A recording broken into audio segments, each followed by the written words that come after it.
Hey everybody, welcome back. And today I kind of want to do the first video of a series that I've been thinking about starting where I review and talk about a film or a piece of media that affected me that week. So today I want to start off with a pretty good film, a critically acclaimed one and generally liked by the populace, Everything Ever All at Once. I actually watched it around 2 to 3 weeks ago, actually on an airplane flying back to the States originating from Stockholm. And it was one of those day flights, and if I remember correctly, you're not really supposed to sleep on those because you leave from Europe at like 7, 8 a.m. and then you arrive, especially if you're flying to the West Coast, at the day, in the middle of the day, like 10, 11 a.m. So I had plenty of time, 10, 11 hours to sit back, relax, watch a movie, just be in my own world. Now, Everything Everywhere All at Once. Usually big Hollywood productions, I don't really tend to be super excited about them because it might have been my background in film in Berkeley where they teach us to be avant-garde and experimental. I really was drawn to this movie, probably to the fact where maybe some people didn't like it because literally everything was happening everywhere and all at once. It was quite chaotic, but I really was drawn to that because I feel that narrative structure and storytelling is just so commonplace in the world that we live in terms of film, but then every single media that we consume, obviously because it's easier to understand a linear story. But not only did the style of the movie impress me, I feel like it goes beyond that. First of all, as an Asian American ethnograph film, it kind of breaks the boundaries in a way because I feel that most films that we've experienced as of recent times sort of tell the story of the rebellious young individual who opposes the parents' older, more traditional views. But in Everything Everywhere All at Once, it kind of switches sides in that the main character is Michelle Yeoh, a 50 to 60-year-old small business owner, immigrant business owner. The story is told from her perspective, and that even though that both parties still have the same tropes, same values, seeing it from a different perspective kind of skews your mindset towards it in that you empathize more with the main character than the side characters, especially since they present the daughter as the evil character and Michelle Yeoh as the good character. The audience has to make a decision between what is actually good and what is actually bad, and that if there actually is a good or a bad in this case is the question. Expanding on that, I think that the movie actually isn't in fact an Asian American piece, but I think it is just a greater human commentary piece. That's not really quite a wordy way to say that, but you know what I mean. I feel that it explores topics that each and every one of us, no matter what our background is, experiences from our day-to-day lives. We literally are overwhelmed by the world around us. We feel that everything is happening everywhere all at once.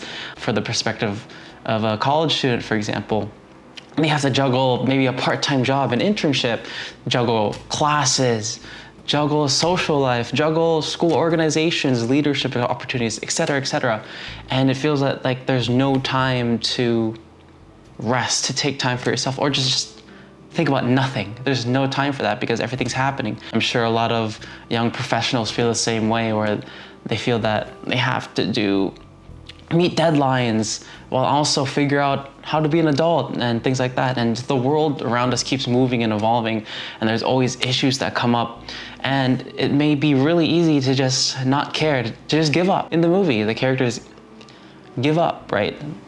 Everything is happening, so nothing matters because we can't do anything about it. We're too small of an entity. Even our system of society, for example, like voting, it may seem that even doing that doesn't affect the decisions up there, right? The world is ruled by the people with influence, and us normal people have no say. We're just being pushed along by the greater entities. I think this aspect really moved myself and probably many others because we've all experienced this. Me personally, a year and a half ago, a year or two ago, I was pretty lost. I felt that I wasn't getting anything from my education because everything was remote, obviously. I was pretty distant from my friends that I've made over the past 3 years, and I just felt that because of circumstances of the world, that nothing I did really mattered at this point. There seemed to be no light at the end of the tunnel, and I kind of just lost myself in terms of that doomer mentality, that meme on YouTube,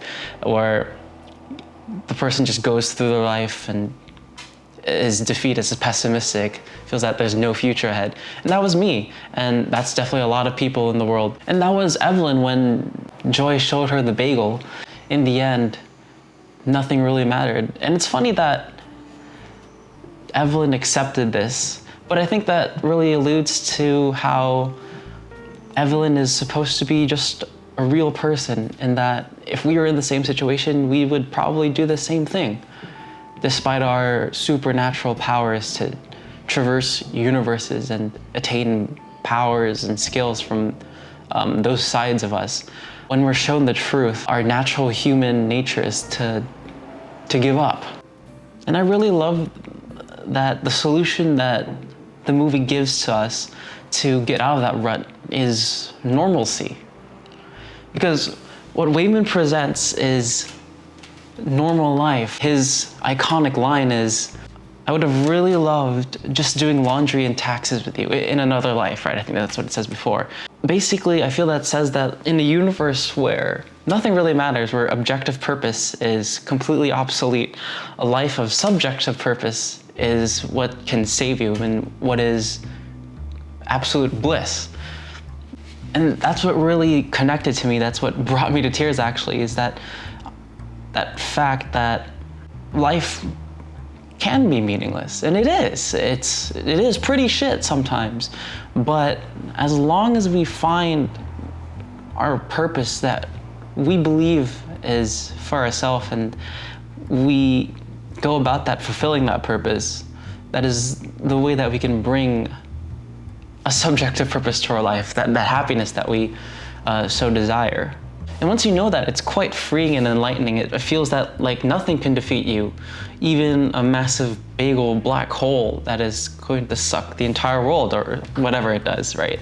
And for me, that's kind of what I did. I refound my passion for creating stuff, for learning also. I feel like I had not really appreciated the time that I had in school, and I wanted to complete that. I wanted to finally get that degree and move forward. I wanted to work hard. I did some traveling and I guess seeing the world, seeing other perspectives, other ways of life, and just trying to be more present in my daily life. So listening to less music, that's a weird thing, right? But like walking around and just listening to the world around you.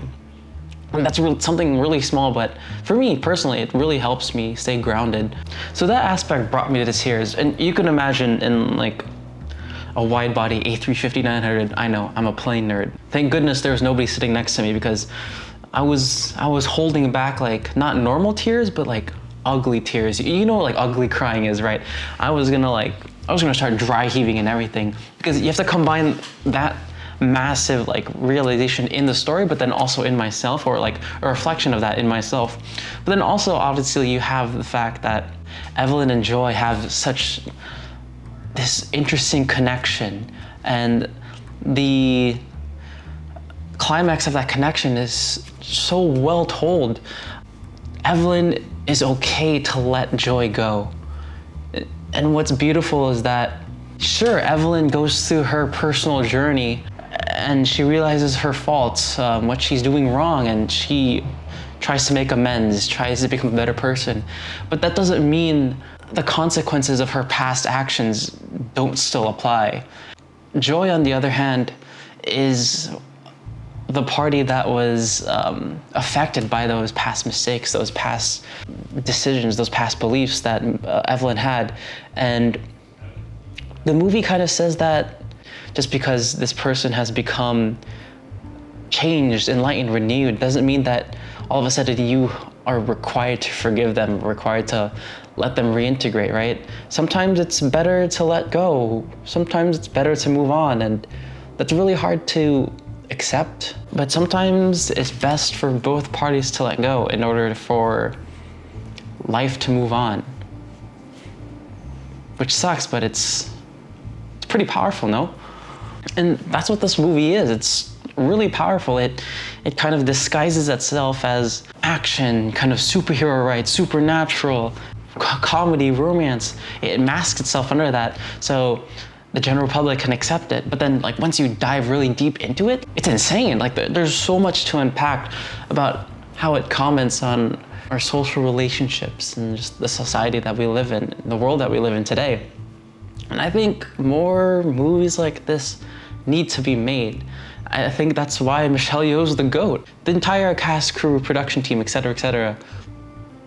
It's pretty GOAT-like of them, no? But yeah, that's pretty much all I have to say about this. Appreciate y'all for listening, and hopefully I see you in the next one. Peace.